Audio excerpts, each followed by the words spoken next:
The Israeli Valley, a breathtaking view that has always attracted a wide range of species trying to eke out their existence. The desert fox searching for food in every corner, the indigenous antelope, and the desert snake that hovers over the smooth sand.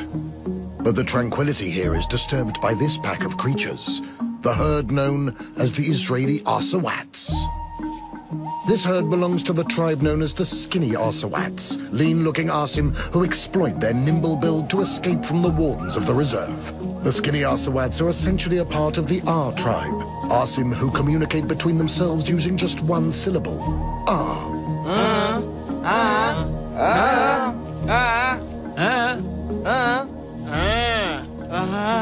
The R signifies for them an abbreviated form of expressing whatever they desire, using this lone syllable to communicate all information. The R tribe are made up of several sub-tribes, such as the sharpened little fingernail tribe. Arraswats who in the period of their adolescence grow an extended fingernail that signifies their manhood. This serves them in the hunt for the barbounia in the river. At the conclusion of this meal, he uses the same fingernail to remove the debris between his teeth, the same way one would use a toothpick.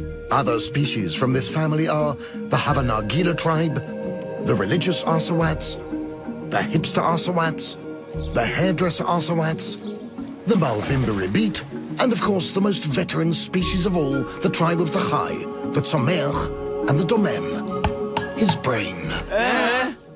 Without exception, they all worship one thing.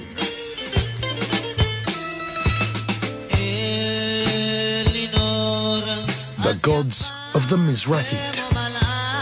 While the younger members of the skinny Arraswats tribe worship the younger gods.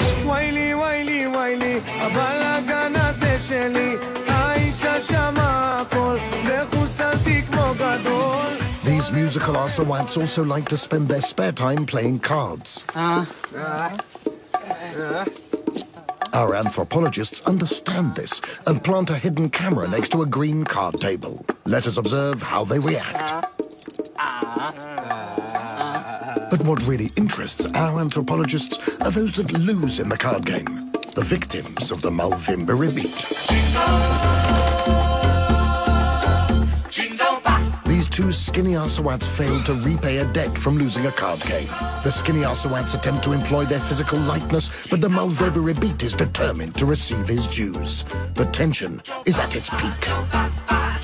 Despite their physical toughness, most members of the tribe are driven by a naive and natural curiosity. They tend to roam and gather behind news reporters covering events in the reserve. For some unknown reason, the Arraswats like to congregate behind these reporters and form a connection with a world less familiar. Towards the anthropologists who have come to document them, however, they will be less friendly. This tribe belongs to a group with a small brain and penis, a tribe who particularly enjoys partaking in mass altercations. Katla means a fight.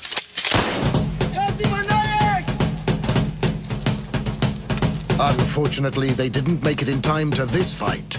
The park rangers got there first. The average speed of the skinny Arraswats can reach up to 35 kilometers an hour. The park rangers are heavy, and the frightened Arraswats understand that they mustn't be caught. They increase their pace. But eventually they realize they have no choice, and they disperse.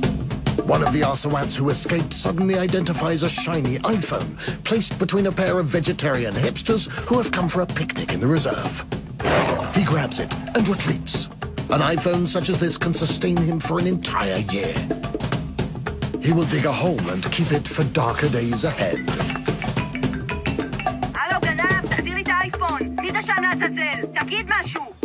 However, the female hipster fails to comprehend him. The Arraswat will place it in a bag and bury it in a hole. There are days of hunger ahead. Some of the others won't be troubled by hunger. They have arrived at Neve Midbar.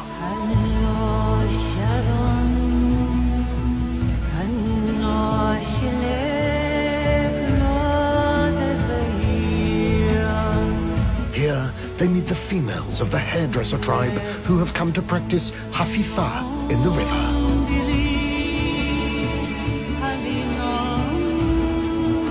Their beauty hypnotizes them, and the Arrasawats are enchanted by the splendor of these Amazons in the waterfall.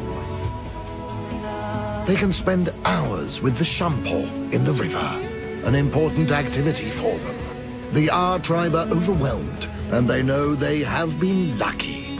The shampoo females notice them and prompt them to recite their good old expression. Huh? They will receive a sign that they are allowed to approach. Now they can come and get a free hair wash in the river. The mating season has begun. But times will not always be easy. A severe drought draws near, and with it the migration of the tribes to the big city. Like this tribe of wandering Arraswatim on wheels. The alpha males.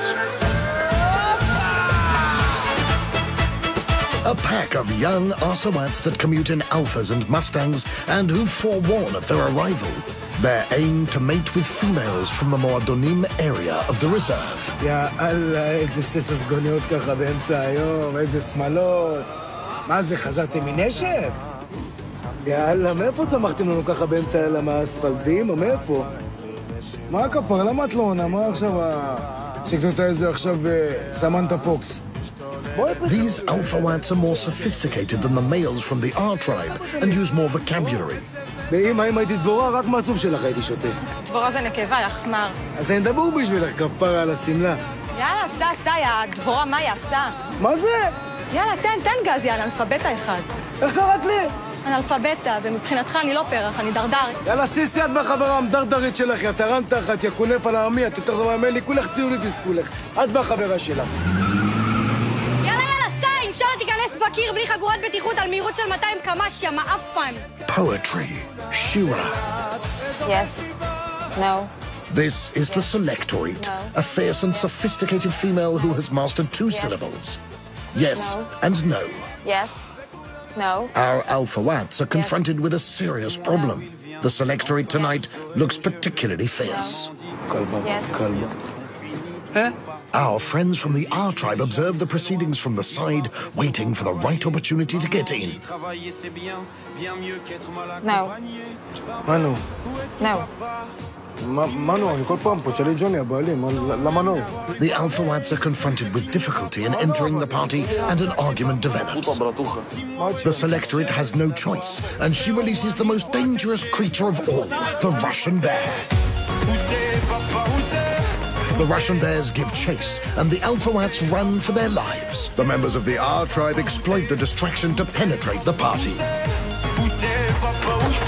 The Alphawats are less fortunate, and it seems that the Russian bears have them cornered in a dark alleyway. The Russian bears beat the Alphawats badly, and they quickly lose consciousness. But the Russian bears won't be satisfied with just a beating. These bears like their arrasim fried. The bounty will be substantial tonight. Many necklaces of gold. But upon our friends from the R tribe, fate has smiled. They managed to enter the party.